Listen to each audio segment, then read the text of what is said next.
Voici l'homme qui aujourd'hui prétend être le pape de la Sainte Église catholique, Benoît XVI. De son vrai nom, Joseph Ratzinger.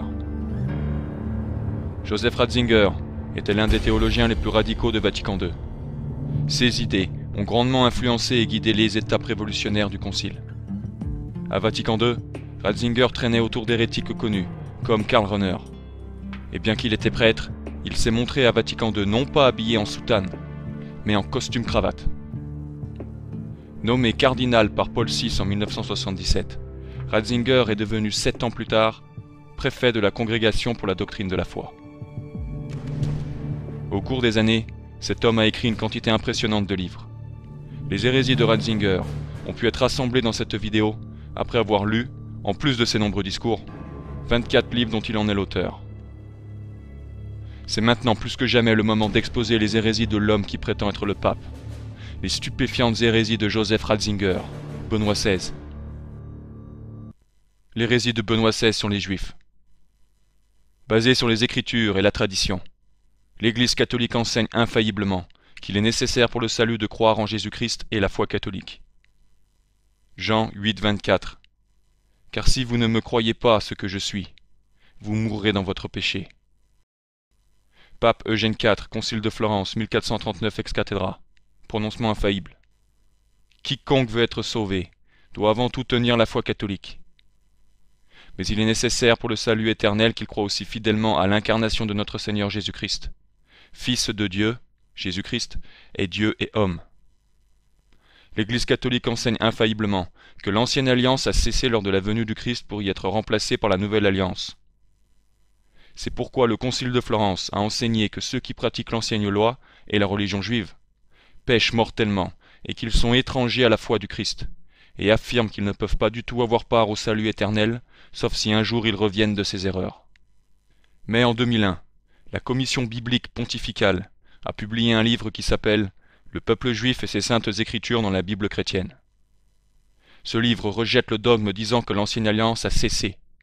Il enseigne que l'ancienne alliance est toujours valide, et que l'attente des Juifs pour la venue du Messie, qui faisait partie intégrante de l'ancienne alliance, est toujours d'actualité, et qu'elle est donc valide. Ce livre hérétique enseigne que Jésus n'a pas besoin d'être considéré comme le Messie prophétisé, que c'est possible de le considérer comme le font les Juifs, c'est-à-dire ni comme le Messie, ni comme le Fils de Dieu. Par exemple, dans le chapitre 2 à 5 du livre, voilà ce qu'on peut lire. L'attente juive messianique n'est pas vaine. Et dans le chapitre 2 à 7, voilà ce qu'on trouve comme horreur. Lire la Bible comme le judaïsme la lit implique nécessairement l'acceptation de tous les présupposés, qui excluent la foi en Jésus comme Messie et Fils de Dieu. Les chrétiens peuvent et doivent admettre que la lecture juive de la Bible est une lecture possible. Donc selon ce livre du Vatican, les chrétiens peuvent et doivent admettre que la position juive disant que Jésus n'est ni le Fils de Dieu et ni le Messie prophétisé est une position possible. C'est une parole antéchrist. 1 Jean 2, 22. Qui est le menteur, sinon celui qui nie que Jésus soit le Christ? Celui-là est l'antéchrist, qui nie le Père et le Fils. La préface de ce livre atrocement hérétique a été écrite par nul autre que Joseph Ratzinger, maintenant Benoît XVI. L'hérésie, c'est le rejet d'un dogme de la foi catholique. Et l'apostasie, c'est le rejet total de la foi chrétienne. Ce livre contient aussi bien des hérésies que des apostasies. Et Benoît XVI assume pleinement toutes ces choses. Benoît XVI enseigne les mêmes dénis contre Jésus-Christ dans plein de ses livres. Benoît XVI, Voici quel est notre Dieu, 2001, page 147-148. La lecture de l'Ancien Testament peut aussi éloigner du Christ. La direction vers lui n'est pas indiquée de manière univoque. Et si les Juifs ne peuvent pas estimer qu'il s'accomplit en lui, il ne s'agit pas simplement d'une mauvaise volonté. C'est à cause de l'obscurité des paroles. On peut donc, pour de bonnes raisons, refuser au Christ l'Ancien Testament et dire « Non, ce n'est pas ce qu'il disait ». Mais on peut pour d'aussi bonnes raisons le lui attribuer. C'est tout le débat entre les Juifs et les chrétiens. Benoît XVI dit qu'il est tout à fait légitime de ne pas croire que l'Ancien Testament se réfère au Christ comme le Messie prophétisé. Il dit que l'Ancien Testament ne se réfère pas forcément au Christ comme le Messie. Benoît XVI n'a fait que rejeter une fois de plus la foi chrétienne dans son ensemble. Et ce qui rend cette apostasie encore plus scandaleuse, c'est le fait que le Nouveau Testament est rempli de passages qui déclarent que notre Seigneur est l'accomplissement des prophéties de l'Ancien Testament au sujet du Messie. Pour ne citer qu'un passage parmi tant d'autres, dans Jean 5, notre Seigneur dit aux Juifs que ce qui est écrit dans l'Ancien Testament, le concernant, les condamnera. Jean chapitre 5, versets 39, 45 à 47. Scrutez les Écritures, puisque vous pensez avoir en elles la vie éternelle, car ce sont elles qui rendent témoignage de moi. Celui qui vous accuse, c'est Moïse, parce que c'est de moi qu'il a écrit. Mais selon l'apostat Benoît XVI, toutes ces déclarations bibliques prouvant que notre Seigneur est l'accomplissement des prophéties de l'Ancien Testament, incluant les propres mots de notre Seigneur, peuvent être fausses. Selon Benoît XVI, les lectures juives, qui disent que notre Seigneur n'est ni le Messie, ni le Fils de Dieu, et qu'ils ne sont pas annoncés dans l'Ancien Testament, sont possibles et valides. C'est totalement hérétique, apostat et antéchrist. Dans son livre Ma vie souvenir, Benoît XVI renie aussi Jésus-Christ. Benoît XVI, Ma vie souvenir, 1998, page 63-64. J'en suis venu à penser que le judaïsme et la foi chrétienne exposée dans le Nouveau Testament sont deux modes différents d'appropriation des textes sacrés d'Israël, tous deux ultimement déterminés par la façon d'appréhender le personnage de Jésus de Nazareth. L'écriture que nous nommons aujourd'hui Ancien Testament est en soi ouverte sur ces deux voies. Benoît XVI déclare encore que les Écritures sont tolérantes sur la vision juive concernant Jésus, celle qui a l'audace de dire que Jésus n'est pas le Fils de Dieu. C'est précisément pourquoi Benoît XVI enseigne constamment l'hérésie que les Juifs n'ont pas besoin de croire au Christ pour le salut. Benoît XVI, Voici quel est notre Dieu, 2001, page 106.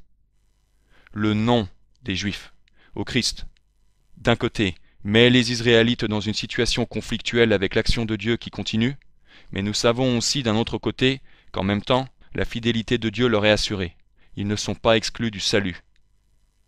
Ces paroles de Benoît XVI rejettent complètement le dogme catholique. Si vous vous dites que c'est incroyable ce que vous lisez, eh bien vous le comprendrez mieux quand vous saurez que le 19 août 2005, un vendredi à midi, au même jour et à la même heure où Jésus fut crucifié, Benoît XVI s'est rendu à la synagogue juive de Cologne en Allemagne et a pris activement part au service juif. En prenant part à un culte juif, Benoît XVI fit là un acte public d'apostasie. À la synagogue, Benoît XVI était assis devant, de manière visible. La synagogue était remplie de juifs venus le voir. Benoît XVI n'était pas seulement une partie intégrante du culte juif, il en était sa principale caractéristique. C'était sans aucun doute une participation active à la religion juive. Tout proche de Benoît XVI, le chantre de la synagogue priait et chantait des prières juives à plein poumon. Benoît XVI inclinait sa tête et frappait dans ses mains pour montrer son approbation et sa participation au service juif. Il rejoignait les Juifs dans sa prière du Kaddish. La musique yiddish retentissait dans le fond. Lorsque Benoît XVI prit la parole et pria, toute la synagogue se leva pour l'applaudir. Elle l'applaudissait parce qu'il acceptait leur religion. Lorsque Benoît XVI prit la parole et pria, toute la synagogue se leva pour l'applaudir. Elle l'applaudissait parce qu'il acceptait leur religion. Tout le monde sur terre qui a pu voir cet événement sait qu'il n'avait qu'une seule signification. Benoît XVI n'a aucun problème avec les Juifs qui rejettent Jésus-Christ. Ils n'ont aucune obligation d'accepter Jésus-Christ pour être sauvés. Benoît XVI enseigne que les Juifs peuvent être sauvés, que l'ancienne alliance est valide, et que Jésus-Christ n'est pas nécessairement le Messie. Cet homme-là n'est qu'un hérétique suprême contre l'Évangile et contre la foi catholique. Pape Eugène IV, Concile de Florence, Cantate Domino, 1441, ex cathedra. La Sainte Église romaine croit fermement, professe et prêche qu'aucun de ceux qui se trouvent en dehors de l'Église catholique, non seulement païens mais encore juifs ou hérétiques et schismatiques, ne peuvent devenir participants à la vie éternelle, mais iront dans le feu éternel qui est préparé par le diable et ses anges, à moins qu'avant la fin de leur vie, il ne lui ait été attaché. Benoît XVI, discours au chef rabbin de Rome, 16 janvier 2006. Éminent grand rabbin, depuis peu vous a été confiée la conduite spirituelle de la communauté juive de Rome.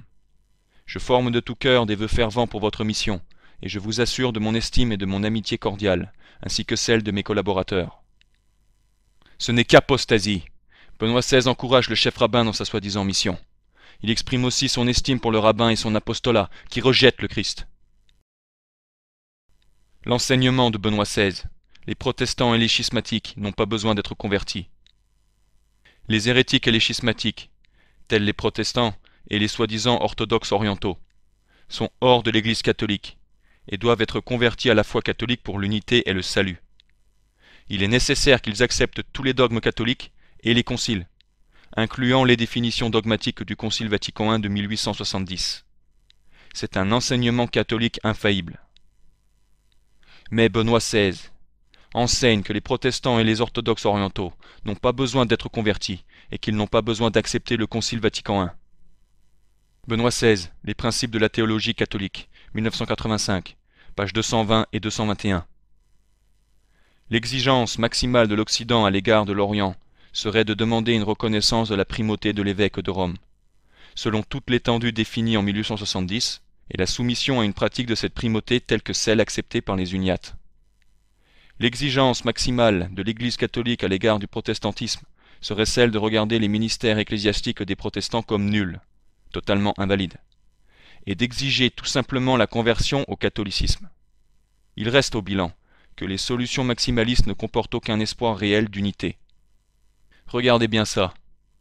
Ici, Benoît XVI mentionne spécifiquement l'enseignement de l'Église catholique.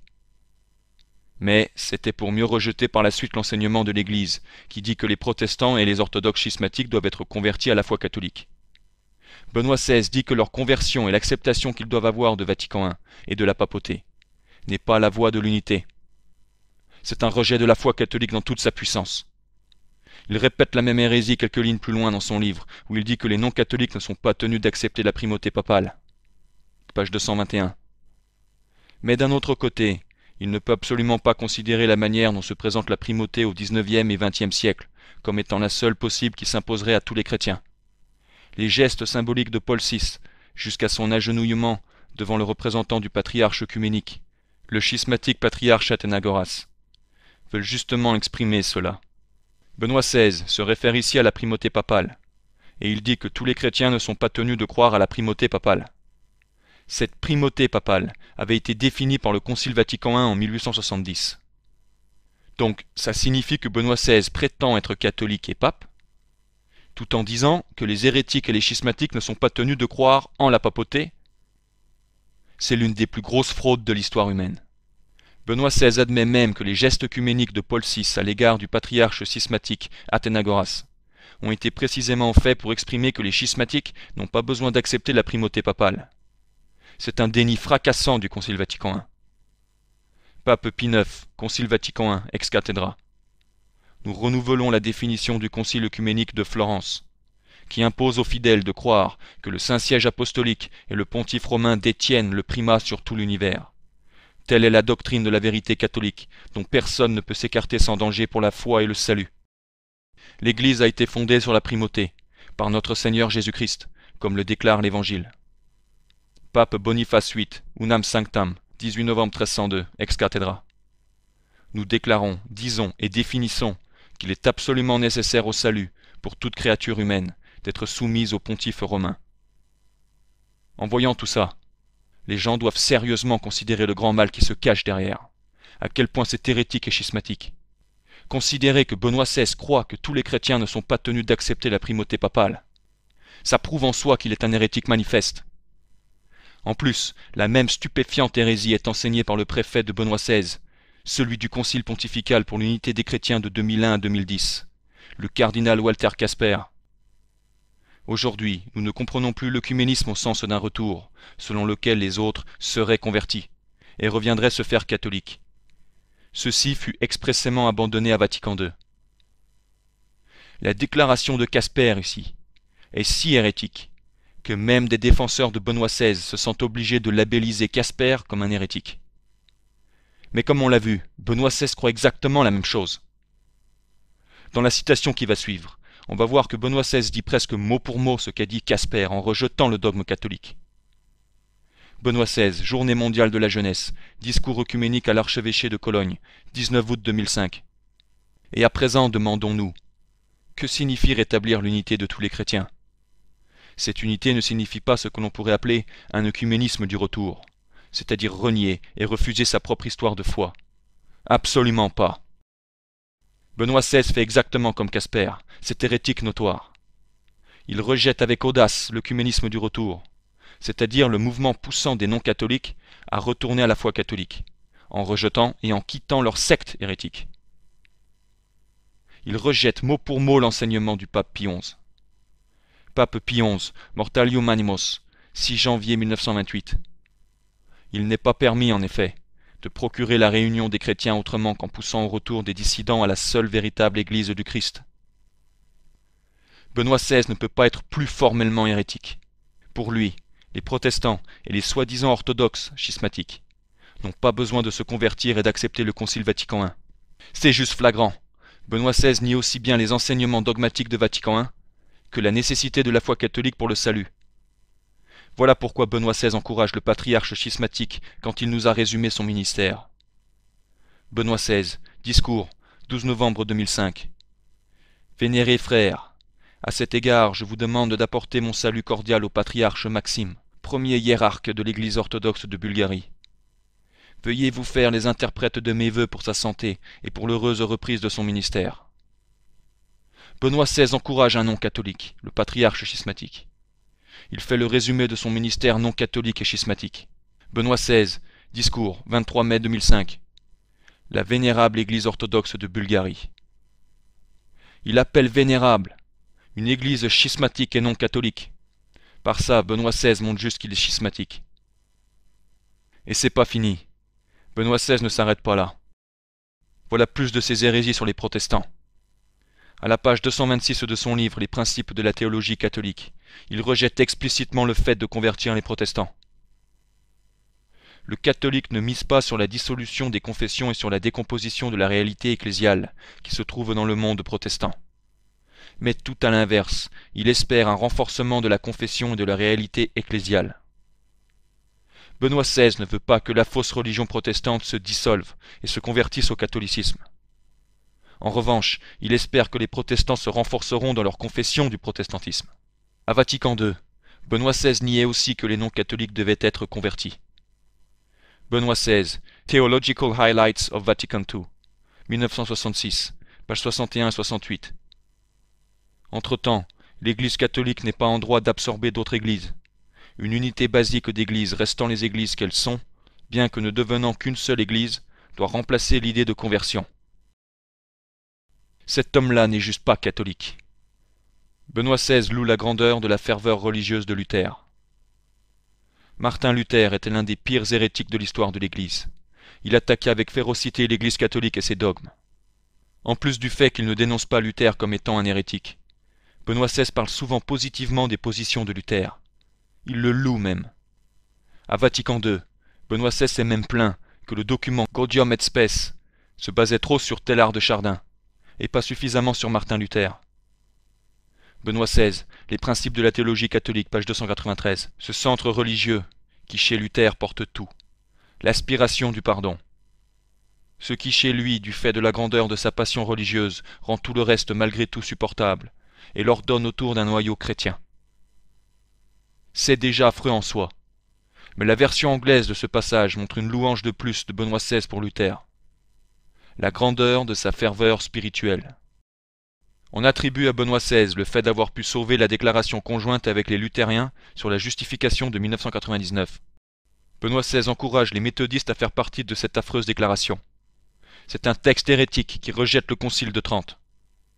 Benoît XVI, discours aux méthodistes, 9 décembre 2005. J'ai été encouragé par l'initiative qui pourrait pousser les membres d'Église du Concile méthodiste mondial en association avec la déclaration conjointe sur la justification, signée par l'Église catholique et la Fédération luthérienne mondiale, de 1999. La déclaration conjointe avec les luthériens sur la justification rejette le Concile de Trente en enseignant que ces canons infaillibles ne s'appliquent plus aux luthériens. Elle enseigne aussi que les pires hérésies luthériennes, comme la justification par la foi seule, ne sont pas condamnées par le Concile de Trente. Benoît XVI adhère à cet accord hérétique protestant et affirme que c'est l'Église catholique qui l'a signé. Benoît XVI loue le monastère œcuménique non catholique de Taizé et dit que d'autres comme celui-là devraient être formés. Le monastère œcuménique de Taizé est localisé en France. C'est un monastère comportant plus de 100 membres de plusieurs dénominations non catholiques, incluant les protestants. Benoît XVI, Les principes de la théologie catholique, page 341. Taizé apparaît comme le grand exemple d'une inspiration œcuménique. Il faudrait réaliser ailleurs, de façon analogue, une communauté de foi et de vie. Donc selon Benoît XVI, il faudrait créer d'autres monastères œcuméniques non catholiques. Benoît XVI avait aussi donné la communion à frère Roger Schutz, le fondateur protestant de la communauté de Taizé. Et quand frère Roger est mort en août 2005, Benoît XVI disait que cet hérétique protestant est directement allé au paradis. Benoît XVI, audience, 17 août 2005. Frère Roger Schutz est dans les mains de la bonté éternelle, de l'amour éternel. Il est arrivé à la joie éternelle. Eh bien, ça n'a pas l'air de gêner Benoît XVI, le fait que ce frère Roger, cet hérétique, rejetait l'Église catholique, rejetait ses dogmes depuis des décennies, et était devenu le fondateur de sa secte non catholique. Pour Benoît XVI, il est quand même allé au paradis. Qu'une hérésie manifeste de plus. Mais voyez ça, il dit même que l'hérétique frère Roger nous guide depuis en haut. Benoît XVI, discours aux protestants, Journée mondiale de la jeunesse, 19 août 2005. Roger Schutz, à présent, il nous rend visite de là-haut et il nous parle. Si vous croyez que Benoît XVI est un pape catholique, alors assister à un culte protestant ne devrait pas vous poser de problème. Pape Saint Grégoire le Grand. La Sainte Église universelle enseigne qu'il n'est pas possible d'adorer vraiment Dieu excepté en elle, et affirme que tous ceux qui sont en dehors ne seront pas sauvés. Saint Grégoire enseigne que c'est pas possible d'adorer vraiment Dieu si on n'est pas dans l'Église catholique. Et il affirme que tous ceux qui sont en dehors ne seront pas sauvés. Eh bien Benoît XVI enseigne entre autres que la soi-disant Eucharistie des protestants est une Eucharistie salutaire. Benoît XVI, Faire route avec Dieu, l'Église comme communion, 2003, page 233. De même, une théologie qui s'appuie sur la notion de la succession apostolique, tel que c'est le cas dans l'Église catholique et dans l'Église orthodoxe, ne nie pas forcément la présence salvifique du Seigneur dans la scène protestante. Les protestants n'ont pas une Eucharistie valide. Ils n'ont pas d'évêques et de prêtres valides, puisqu'il leur manque la succession apostolique, la succession des apôtres. Mais Benoît XVI dit que même si on accepte un dogme catholique sur la succession apostolique, on ne devrait pas pour autant, et en aucune façon, nier la présence salvifique du Seigneur dans la scène protestante évangélique, le repas du Seigneur. Salvifique veut dire qui a trait au salut. Selon Benoît XVI, les protestants ne sont pas privés de la présence eucharistique salvifique. Ça veut dire que vous pourriez avoir cette présence eucharistique salvifique dans votre temple protestant près de chez vous. Quelle effroyable hérésie! Jean, chapitre 6, verset 54. En vérité, je vous le dis, si vous ne mangez la chair du Fils de l'homme et ne buvez son sang, vous n'aurez point la vie en vous.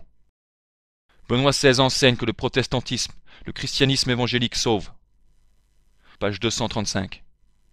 La question pesante de la succession apostolique n'enlève au christianisme protestant rien de sa dignité spirituelle, ni de la force salvifique du Seigneur dans son milieu. Scandaleux! C'est juste un rejet du dogme hors de l'Église catholique, pas de salut. Si ce que Benoît XVI dit était vrai, alors ça servirait à rien du tout d'être catholique. Pape Grégoire XVI, 27 mai 1832.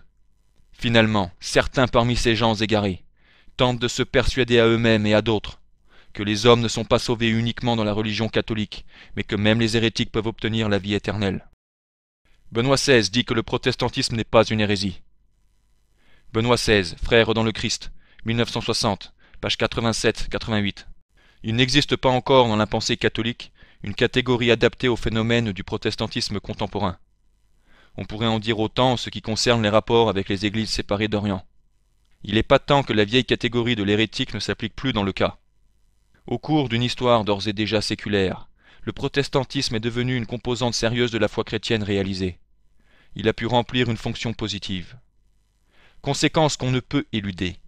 Le protestantisme est autre chose qu'une hérésie au sens traditionnel. C'est un phénomène dont l'exacte position théologique reste encore à découvrir. Le protestantisme, c'est le rejet de quantité de dogmes de la foi catholique. Ça n'est pas juste une hérésie, c'est la plus grande collection d'hérésies notoires que l'Église catholique ait jamais dû faire face. Pape Pie XI, 26 janvier 1923. Les hérésies engendrées par la réforme protestante.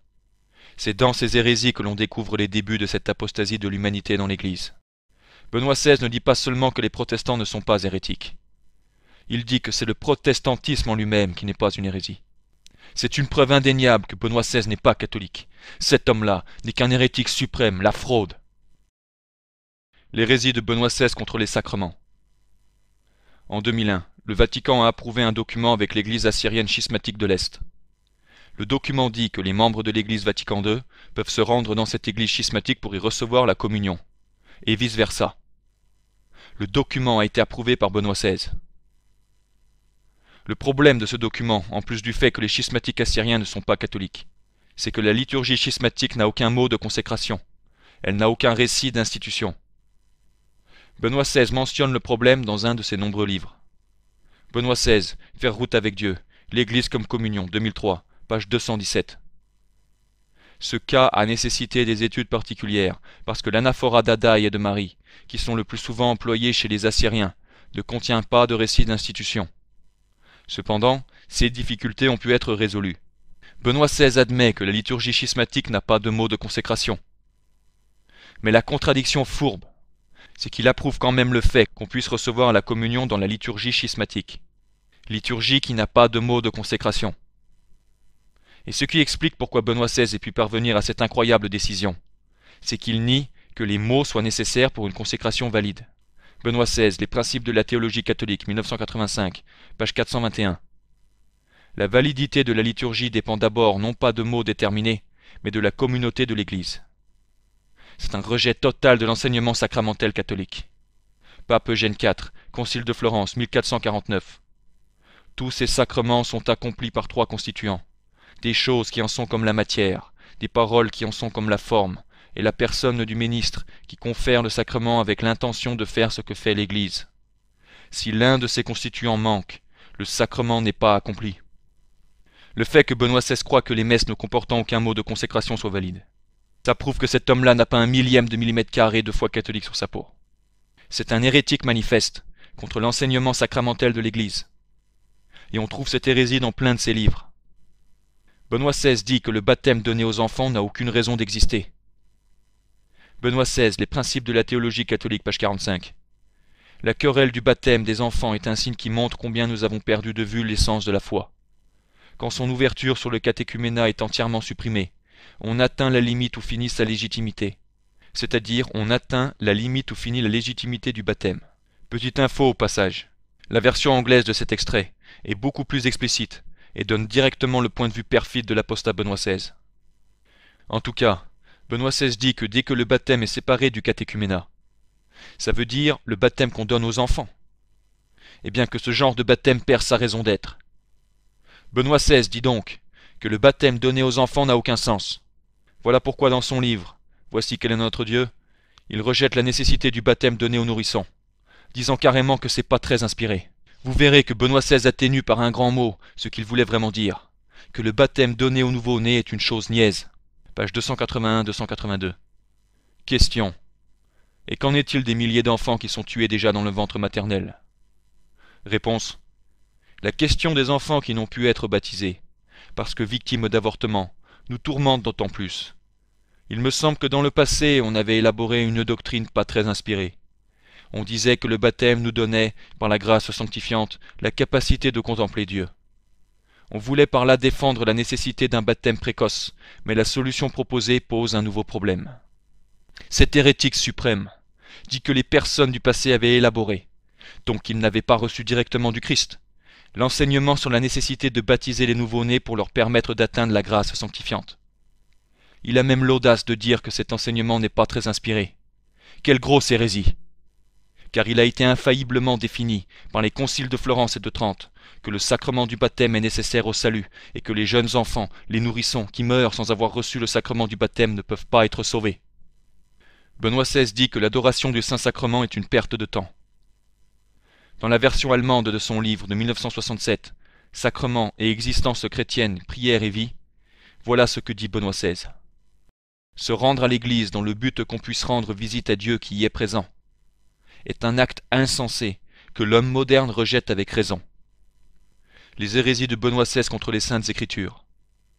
L'Église catholique enseigne que les Saintes Écritures sont les paroles infaillibles et inhérentes de Dieu. Vatican I a aussi déclaré que toutes les choses dites dans les paroles écrites de Dieu doivent être crues de foi divine et catholique. Mais selon Benoît XVI, le compte-rendu des Saintes Écritures est basé sur des comptes-rendus païens. Benoît XVI, Un chant nouveau pour le Seigneur, 1995, page 101. Du récit biblique de la création. Les récits de création païens sur lesquels il s'appuie pour une part. Si le récit biblique de la création dans le livre de la Genèse s'appuie pour une part sur les récits de création païens, ça veut dire que le récit biblique de la création n'est pas originel et n'est pas inspiré directement par Dieu. Benoît XVI met le doute sur les tables de pierre de l'Exode. Dans Exode 31, on lit que Dieu donna à Moïse 2 tables de pierre, qui furent écrites avec le doigt de Dieu. Exode, chapitre 31, verset 18.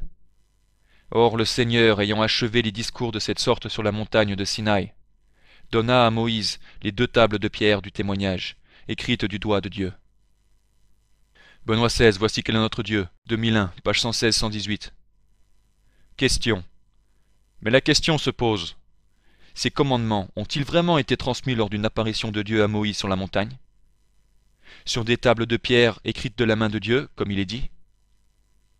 Mais dans quelle mesure ces commandements viennent-ils réellement de Dieu? Réponse. Il s'agit ici d'un homme, Moïse, touché par Dieu. Que les tables de pierre aient réellement existé est une autre question. Benoît XVI dit que des versets dans la Bible ne sont pas vrais. Page 107. Il est impossible d'extraire une phrase et de déclarer « Elle se trouve dans le grand livre de Dieu, elle ne peut qu'être vraie en soi ». Benoît XVI croit à l'évolution. Page 54. Au commencement la terre était déserte et vide. Dieu alors forma l'homme. C'est pourquoi cette représentation est même compatible avec une certaine évolution. Page 97. Selon la conception chrétienne, le monde en ses éléments est le résultat d'un processus évolutif. Les hérésies de Benoît XVI sur l'islam. L'islam est une fausse religion qui rejette la Sainte Trinité et la divinité de notre Seigneur. L'Église catholique enseigne infailliblement que l'islam est une abomination, une fausse religion dont ses adhérents doivent en sortir et se convertir pour être sauvés. Pape Eugène IV, Concile de Bâle, 1444. La secte abominable de Mahomet. Si j'ai dit abominable, et que vous lisez impie, c'est parce que le terme abominable est la traduction la plus appropriée du mot latin nefenda. Mais pourtant, Benoît XVI dit qu'il existe un islam noble. Benoît XVI, Le sel de la terre, 1997, page 235. Il y a un islam noble. Ce qu'il ose signifier par cette très courte phrase, c'est qu'une fausse religion peut être bonne. Apostasie. Benoît XVI dit que l'islam représente la grandeur. Benoît XVI, Foi, Vérité, Tolérance, 2005, page 219. Même l'islam, avec toute la grandeur qu'il propose, est toujours exposé à perdre son équilibre. Benoît XVI dit que l'islam, une fausse religion qui rejette la divinité de Jésus-Christ et de la foi catholique tout entière, représente la grandeur. Quelle apostasie! L'islam représente l'infidélité, le rejet de la Trinité et les ténèbres. Benoît XVI, Discours, 20 août 2005. Le croyant, et nous tous en tant que chrétiens et musulmans sommes croyants. Vous guidez les croyants de l'islam et vous les éduquez dans la foi musulmane. Vous avez donc une grande responsabilité dans la formation des nouvelles générations. Benoît XVI, Audience générale, 24 août 2005. Ainsi que d'estime pour les autres grandes traditions religieuses. Parmi celles-ci, une place particulière est occupée par l'islam, dont les fidèles adorent l'unique Dieu. Par ça, on voit que Benoît XVI n'estime pas seulement les membres de fausses religions. Pire, il dit estimer les fausses religions elles-mêmes. Apostasie. Benoît XVI nous dit que les religions païennes et idolâtres sont élevées et pures. Benoît XVI, Le sel de la terre, 1997, page 23. Et nous pouvons voir aussi que dans le cosmos de la religion indienne, le nom hindouisme est une désignation plutôt erronée qui englobe une multitude de religions. Il y a des formes fort différentes. Certaines sont très hautes, pures. Il dit que les religions idolâtres sont très hautes et pures. C'est hérésie et apostasie. Corinthiens, chapitre 10, verset 20. Mais ce que sacrifient les païens, ils le sacrifient aux démons et non à Dieu. Benoît XVI ne croit pas au dogme hors de l'Église catholique, pas de salut. Depuis le début de cette vidéo. Tout ce que vous avez vu prouve en soi que Benoît XVI rejette le dogme défini hors de l'Église catholique, pas de salut. Y a rien à dire. Selon Benoît XVI, on ne devrait même pas convertir les hérétiques et les schismatiques. Ce qui va suivre sont d'autres exemples d'hérésie où il traite spécialement ce dogme, allant jusqu'à le nier directement. Benoît XVI, le sel de la terre, page 24. Question. Mais ne pourrait-on pas concevoir que quelqu'un parvienne au salut par d'autres croyances que la foi catholique? Réponse. Cela existe sûrement, dans une large mesure. L'Église catholique enseigne qu'il n'y a pas de salut en dehors d'elle. Mais là, Benoît XVI enseigne le contraire, que c'est certain qu'il y ait du salut en dehors de l'Église, dans une large mesure. Tout tranquille, sans gêne, Benoît XVI rejette ce dogme. Pape Grégoire XVI, 15 août 1832. Qu'ils réfléchissent sérieusement sur le témoignage du Sauveur lui-même, qu'ils sont contre le Christ dès lors qu'ils ne sont pas avec le Christ, qu'ils dissipent misérablement par là même qu'ils n'amassent point avec lui, et que par conséquent, ils périront éternellement, sans aucun doute, s'ils ne gardent pas la foi catholique et s'ils ne la conservent entière et sans altération. Benoît XVI dit qu'il existe des saints païens. Benoît XVI, Foi, vérité et tolérance, 2005, page 221. Qu'il y ait eu et qu'il y ait encore des saints païens. Quelle effroyable hérésie! Rappelez-vous ce que vous avez vu. Le pape Eugène IV avait infailliblement défini que tous ceux qui meurent païens ne sont pas sauvés. Pape Eugène IV, Concile de Florence, ex cathedra, prononcement infaillible. Aucun de ceux qui se trouvent en dehors de l'Église catholique, non seulement païens, mais encore juifs ou hérétiques et schismatiques, ne peuvent devenir participants à la vie éternelle. Benoît XVI enseigne qu'en plus de la foi chrétienne, plusieurs chemins mènent au ciel. Benoît XVI, Vivre sa foi, méditation pour chaque jour de l'année, version anglaise. La question qui nous fait vraiment souci, la question qui nous oppresse tout autant, c'est pourquoi il est nécessaire, pour nous en particulier, que nous pratiquions la foi chrétienne dans sa totalité. Pourquoi? Alors qu'il existe tant de chemins qui mènent au ciel et au salut. Il nous est requis de porter jour après jour tout le poids des dogmes ecclésiaux et de l'éthos ecclésial. Quand nous soulevons la question concernant le fondement et le sens même de notre existence chrétienne, une certaine fausse envie s'immisce, celle de vivre la vie apparemment plus confortable d'autres gens qui vont eux aussi au paradis. Quelle étrange attitude que de trouver des devoirs de notre vie chrétienne non récompensés, juste parce que le dénier du salut peut être obtenu sans eux. Qu'est-ce qui nous a sortis là? On est impressionné par cette importante question soulevée par Benoît XVI. À quoi ça sert de pratiquer la foi catholique s'il existe d'autres chemins qui mènent au ciel, d'autres voies de salut? Sa réponse, c'est qu'il admet qu'il y a bien d'autres voies qui mènent au salut, en dehors de la foi catholique. Il critique même le fait qu'on puisse poser une telle question tellement ça lui paraît logique.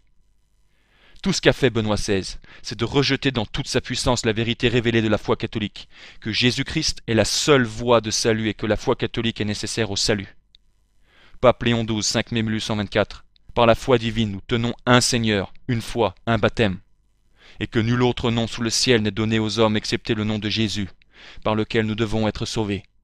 Voilà pourquoi nous professons qu'il n'y a pas de salut en dehors de l'Église. Benoît XVI enseigne que toutes les religions peuvent mener à Dieu. Benoît XVI, le sel de la terre, page 29. Dans toutes les religions, il y a des hommes d'une grande pureté intérieure, qui ont touché d'une manière ou d'une autre au grand mystère à travers leurs mythes et trouvent la bonne façon d'être hommes. Cette phrase, c'est le summum de l'hérésie dans son raffinement. Benoît XVI insulte des dogmes catholiques. Il insulte le décret du Concile de Trente sur l'Eucharistie. Dans son livre La célébration de la foi, version anglaise, 1981, page 130, il insulte le décret du Concile de Trente sur l'Eucharistie. Le Concile de Trente conclut sans remarque sur le Corpus Christi, avec quelque chose qui offense nos oreilles œcuméniques, et qui a sans doute contribué, et non des moindres, à pousser davantage le discrédit de cette fête dans l'opinion de notre fraternité protestante. Mais si nous pouvions purger la formulation du ton passionnant du XVIe siècle, nous serions alors surpris par quelque chose de grand et de positif. Ce qu'ose dire Benoît XVI, c'est que la déclaration infaillible du Concile de Trente offense ses oreilles œcuméniques, et que sa formulation a besoin d'être purgée, ce qui veut dire qu'elle a besoin d'être nettoyée ou débarrassée d'objets gênants. C'est hérétique au plus haut point. Benoît XVI dit que la doctrine de Trente sur la prêtrise était faible, en plus d'être mauvaise en ses résultats. Benoît XVI, Les principes de la théologie catholique, page 277, parlant des points de vue protestants et catholiques sur la prêtrise. Le Concile de Trente n'a pas cherché à se conforter ici à la totalité du problème, d'où la faiblesse du texte, dont les résultats ont été d'autant plus mauvais. Benoît XVI blasphème la tradition de l'Église. page 108-109. Du problème de la tradition dans l'Église. L'Église est tradition. Mais chacun le sait, une grande part de pseudo-tradition humaine s'y est déversée, tellement qu'elle aussi, elle précisément, a contribué à la crise générale de la tradition dans l'humanité. Ce passage n'est qu'une répudiation de l'une des deux sources de la révélation divine, la tradition sacrée. Pape Pie IX, Concile Vatican I, ex cathedra. Ajoutons qu'on doit croire de foi divine et catholique tout ce qui est contenu dans la parole de Dieu, écrite ou transmise par la tradition. Et le contraste. Benoît XVI, les principes de la théologie catholique, page 422. Tous les conciles valides n'ont pas été fructueux du point de vue de l'histoire de l'Église. Pour certains, il ne reste plus en fin de compte qu'un grand constat d'inutilité. Benoît XVI enseigne que le terme péché originel est faux. Benoît XVI, au commencement Dieu créa le ciel et la terre, 1986, page 80-81. La théologie a trouvé pour cet état de choses un terme qui est certainement inexact et que l'on risque de mal comprendre, celui de péché originel. Pour vous situer, sachez que le Concile de Trente avait promulgué un décret infaillible sur le péché originel. Le terme péché originel y est employé pas moins de 4 fois. Benoît XVI critique le credo des apôtres. Benoît XVI, la foi chrétienne hier et aujourd'hui, 2005, page 233. Peut-être faudra-t-il qu'une première amorce d'une telle déviation, qui voit uniquement les risques de la responsabilité et non plus la liberté de l'amour, se trouve déjà dans notre article de foi, le credo des apôtres. Benoît XVI admet lui-même que Vatican II a changé ou rejeté le dogme catholique. Il admet que Vatican II contredit les enseignements du pape Pie IX concernant la liberté religieuse et les fausses religions. Page 426-427. Si l'on cherche un diagnostic global du texte, le texte de Vatican II, Gaudium et Spes, on pourrait dire qu'il est, en liaison avec les textes sur la liberté religieuse et sur les religions du monde, une révision du syllabus de Pie IX, une sorte de contre-syllabus. C'est pourquoi l'attachement unilatéral aux positions prises par l'Église à l'initiative de Pie IX avait été dans une large mesure corrigé. C'est une horreur. Benoît XVI ne peut pas être plus hérétique que ça. Et regardez, il admet que l'enseignement de Vatican II, celui-là même auquel il adhère, est directement contraire à l'enseignement du magistère et du recueil des erreurs condamnées par Pie IX. Dans d'autres vidéos, on a montré que les enseignements de Vatican II sur la liberté religieuse contredisent l'enseignement catholique traditionnel et qu'elles ont été condamnées par beaucoup de papes. Même Benoît XVI l'a admis, comme vous l'avez vu. Qu'est-ce qu'il faut de plus pour prouver que l'enseignement de Vatican II est hérétique? Dans son livre, Benoît XVI répète ça encore et encore et encore, le fait d'appeler l'enseignement de Vatican II le contre-syllabus, disant qu'il ne peut y avoir aucun retour à ce recueil des erreurs, du pape Pie IX, page 430. Le contre-syllabus fait place ainsi, par une nécessité intrinsèque, à un défi qui est bien plus tranché, page 437. Le devoir est donc, non pas la suppression du concile, mais la découverte du concile réel. Cela implique qu'il ne peut pas y avoir retour au syllabus. C'est une incroyable hérésie. Benoît XVI admet que la secte Vatican II a abandonné l'interdiction traditionnelle de l'Église catholique pour la crémation. Benoît XVI, voici quel est notre Dieu, 2001, page 304-305. Question. Peut-on incinérer le cadavre ou s'agit-il là d'un rite purement païen? Réponse. Jusqu'au Concile Vatican II, l'incinération était sanctionnée. En considération de toutes les circonstances du monde moderne, l'Église a abandonné ces sanctions. Son commentaire n'est juste qu'un abandon de la loi traditionnelle de l'Église qui condamne la crémation et interdit la sépulture ecclésiastique, l'enterrement à ceux qui l'ont demandé. Les hérésies de Benoît XVI contre l'Église. Benoît XVI dit que l'enseignement de l'Église n'exclut pas ceux qui ont des vues opposées. Benoît XVI, les principes de la théologie catholique, page 257. La déclaration romaine, c'est-à-dire la Congrégation pour la doctrine de la foi, veut faire face à la crise par un exposé positif de points particulièrement contestés de l'enseignement de l'Église et établir l'identité de la réalité catholique, non pas par l'exclusion des représentants des doctrines aberrantes. C'est carrément hérétique tout ça, car le pape Eugène IV au Concile de Florence en 1441 avait dit « Tous ceux qui pensent des choses opposées au contraire, l'Église les condamne, les réprouve, les anathémise et les dénonce comme étrangers au corps du Christ qu'est l'Église. » Benoît XVI enseigne que l'Église existe en dehors de l'Église. Benoît XVI, vivre sa foi, méditation pour chaque jour de l'année sur des thèmes spirituels et théologiques. Version anglaise, 1990, page 29. Il ne peut pas et il ne devrait pas y avoir de désaveu de la présence du Christ et des valeurs chrétiennes auprès des chrétiens séparés. La théologie catholique doit plus que jamais énoncer, avec davantage de clarté, qu'en plus de la présence du mot en dehors de ses limites, l'Église est ici aussi présente, d'une manière ou d'une autre. Benoît XVI déclare que l'Église en elle-même existe hors de l'Église. Si vous n'avez rien compris, c'est parce que c'est un non-sens hérétique qui rejette le simple fait, qui lui n'est pas compliqué. Il n'y a qu'une seule et même Église. Credo de Nicée-Constantinople, année 381, prononcement infaillible. Nous croyons en une seule Église, catholique et apostolique. Benoît XVI rejette complètement l'unité de l'Église. L'unité, ou l'unicité de l'Église catholique, est un dogme très important. C'est l'une des 4 marques de l'Église, telles que une, sainte, catholique et apostolique. Quand les hérétiques forment leur secte, ils ne brisent absolument pas l'unité de l'Église catholique, car celle-ci ne peut pas être cassée. Non, ils ne font que quitter l'Église catholique. Pape Léon XIII, Satis Cognitum, 29 juin 1896. L'Église est constituée dans l'unité par sa nature même. Elle est une, quoique les hérésies essayent de la déchirer en plusieurs sectes. L'unité ne peut pas être scindée. Un corps restant unique ne peut pas se diviser par le fractionnement de son organisme. Mais Benoît XVI rejette totalement le dogme de l'unité de l'Église catholique. Le seul résumé qu'on peut faire, c'est dire qu'il n'en a rien à faire. Page 161. Les pères, nous pouvons l'affirmer, sont les docteurs théologiques de l'Église non divisée. Benoît XVI enseigne que l'Église était unie dans le premier millénaire, mais qu'elle fut divisée après cette période par les révoltes schismatiques et protestantes. C'est une répudiation totale d'une des 4 marques de l'Église catholique. Juste ce fait prouve que cet homme n'est pas catholique. Page 160. Les pères sont les docteurs de l'Église encore indivise. Page 29. Cela signifie que même dans la croyance catholique, l'unité de l'Église est toujours dans le processus de formation, qui ne sera achevé en totalité que par l'eschaton. Benoît XVI dit que l'unité de l'Église, l'unicité de l'Église, l'une des 4 marques de l'Église n'existe pas et n'existera pas jusqu'à l'eschaton, la fin du monde. Totalement hérétique. Pape Pie XI, Mortalium Animos. C'est le moment d'exposer et de réfuter une erreur. Ils soutiennent en effet que l'unité de la foi et de gouvernement, qui est le caractère de l'unique et véritable Église, n'a jusqu'ici presque jamais existé et qu'elle n'existe pas davantage aujourd'hui. Benoît XVI respecte un chemin qui renie Jésus-Christ, un chemin qu'a choisi d'emprunter Hans Kung. Pour ceux qui ne savent pas qui est Hans Kung, il nie l'infaillibilité papale et la divinité de notre Seigneur Jésus-Christ, en plus d'autres choses. On peut correctement le décrire comme un arien, c'est-à-dire un adepte de l'arianisme, une secte hérétique. Il ose dire que notre Seigneur est de la même substance que le Père.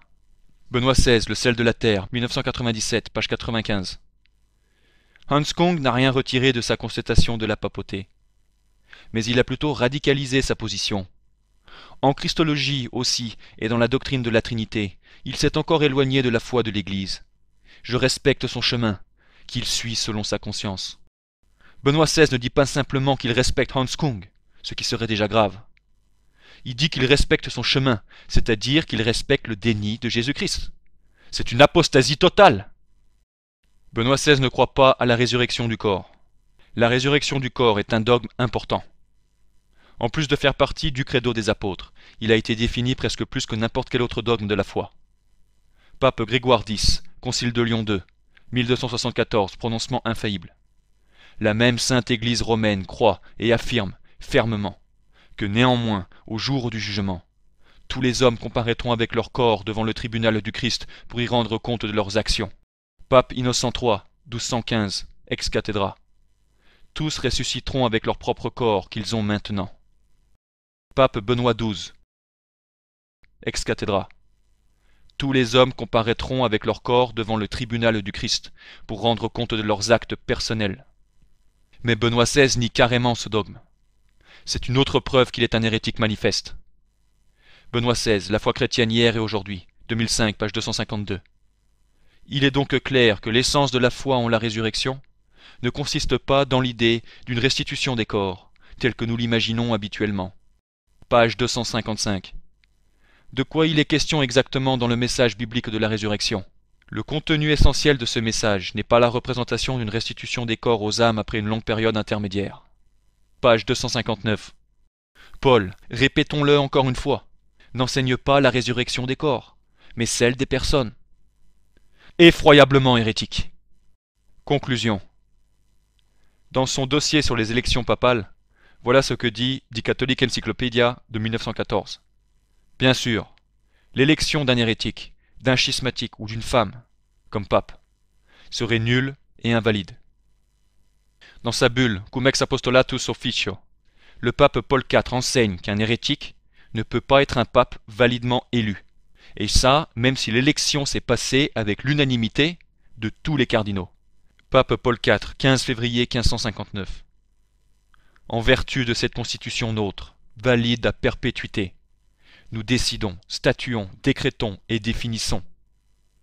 Si jamais il advient qu'un évêque, même ayant fonction d'archevêque, et qu'un souverain pontife même, avant leur promotion ou leur élévation au cardinalat ou au souverain pontificat, ont dévié de la foi catholique, ou bien sont tombés dans quelque hérésie, la promotion ou l'élévation même, si cette dernière a eu lieu avec l'assentiment unanime de tous les cardinaux, est nulle, invalide, vaine.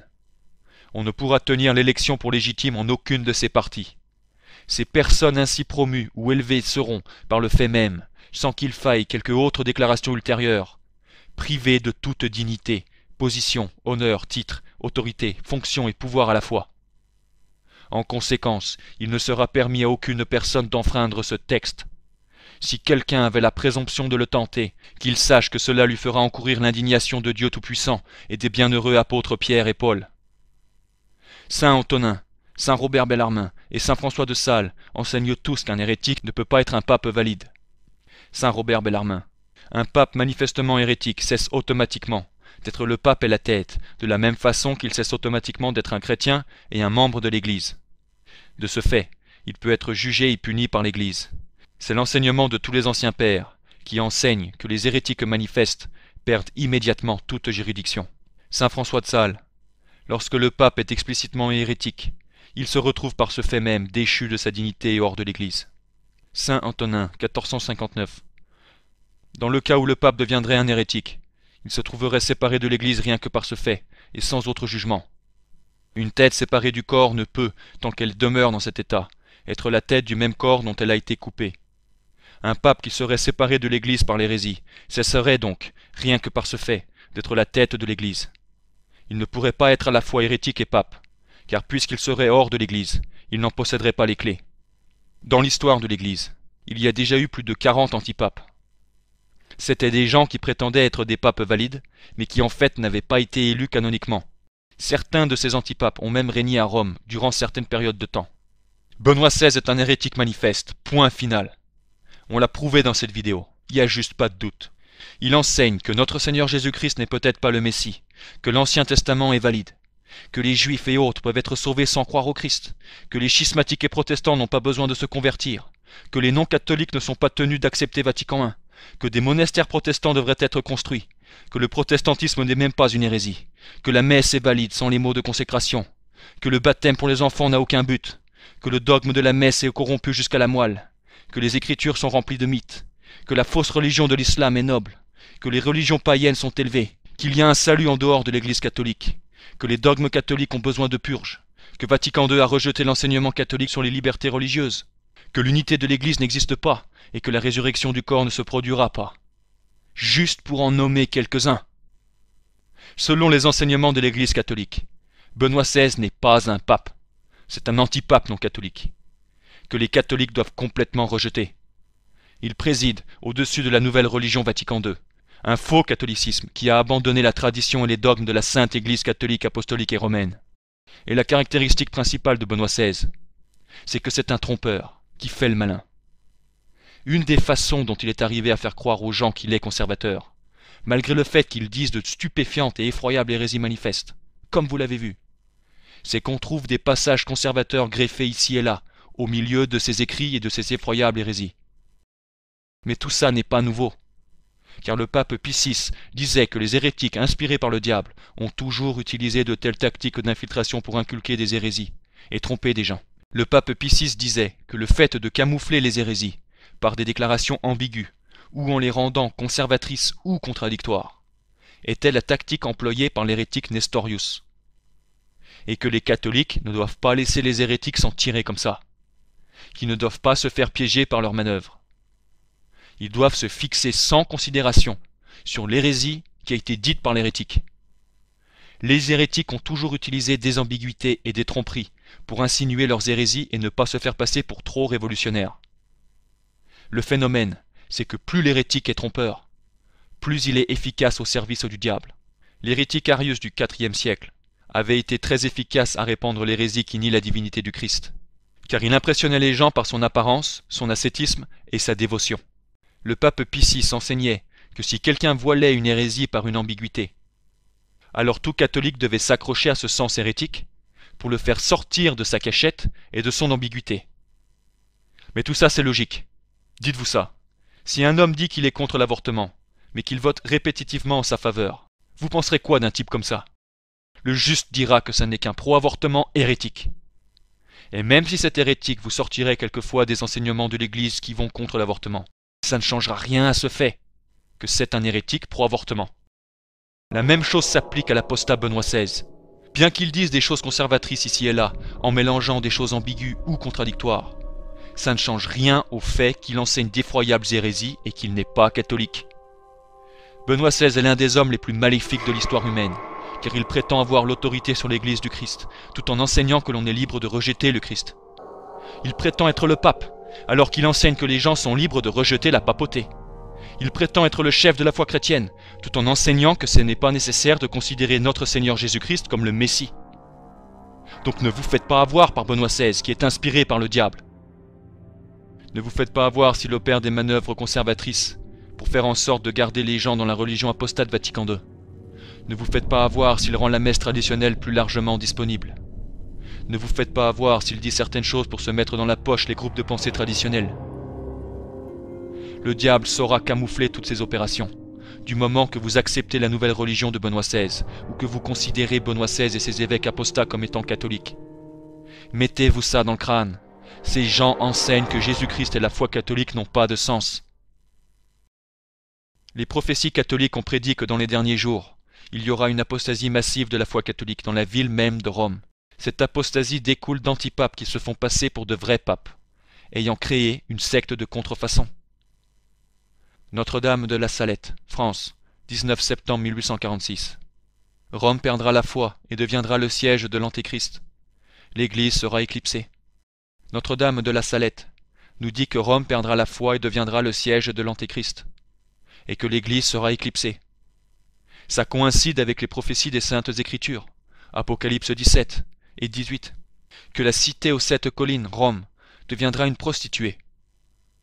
La grande prostituée prophétisée dans la Bible n'est pas l'Église catholique, c'est la fausse Église catholique. La secte Vatican II, l'apostate fausse épouse qui s'élève dans les derniers jours pour tromper les catholiques et éclipser la véritable Église, réduite à un restant de fidèles. Nous voyons que le message de Notre-Dame à la Salette s'est accompli sous nos propres yeux. Benoît XVI et la secte Vatican II enseignent que les Juifs sont parfaitement libres de ne pas croire en Jésus-Christ. C'est publié en masse dans les livres de Benoît XVI et les livres même du Vatican. Ça prouve que Rome est bien devenu le siège de l'Antéchrist. Notre Seigneur Jésus-Christ nous indique également qu'à la fin des temps, il y aura l'abomination de la désolation, dans le lieu saint. Matthieu 24, 15. Il nous dit aussi qu'il y aura une tromperie si profonde que si c'était possible, même les élus seraient trompés. Matthieu 24, 24. Il a même demandé si à son retour, une trace de foi pourrait être trouvée sur terre. Luc 18, 8. Mais quand le Fils de l'homme viendra, pensez-vous qu'il trouve de la foi sur terre? Cette tromperie diabolique se déroule au cœur des structures physiques. Et si vous vous dites, pourquoi est-ce qu'on mérite tout ça? La réponse, c'est que les gens n'ont pas l'amour de la vérité. Dieu tolère cette grande apostasie, comme le châtiment suprême pour les péchés du monde. En ce moment même, nous vivons dans cette apostasie et cette tromperie.